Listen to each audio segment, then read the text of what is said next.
In today's video, I'm going to teach you how to create Spotify desktop shortcut on Windows. If you want quick and easy access to Spotify without opening the start menu every time, creating a desktop shortcut is a great option. In this tutorial, I'll walk you through one of the most reliable methods for doing this on Windows. This approach works especially well because it uses the apps folder location, which can find both Microsoft Store apps and many regularly installed desktop apps. That means it avoids some of the common issues people run into when trying to make a shortcut from the pinned Start menu.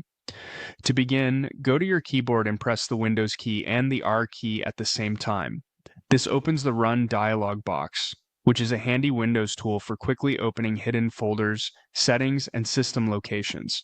Once the Run box appears, click into the text field and type shell apps folder exactly as shown. Be sure to include the colon. After that, press enter on your keyboard, a new window will open, and inside it you'll see a list of applications installed on your computer. Depending on how many apps you have, this list may be fairly long, so take a moment to scroll through until you find Spotify. The icons are usually displayed clearly, so it should be easy to spot once you reach it. When you find Spotify, right-click on the Spotify icon. A small menu will appear. From that menu, select Create Shortcut. At this point, Windows will likely display a message telling you that it cannot create a shortcut in that location. Don't worry, this is completely normal. The message will ask whether you want the shortcut to be placed on the desktop instead. Simply click Yes. As soon as you do that, Windows will automatically create a Spotify shortcut on your desktop.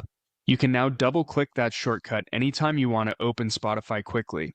If you don't see the shortcut right away, minimize any open windows and check your desktop again. In some cases, the shortcut may appear after a brief delay. You can also move it to a different spot on your desktop if you want to keep things organized and easy to find. That's all there is to it. Using the apps folder method is one of the simplest and most dependable ways to create a Spotify desktop shortcut on Windows.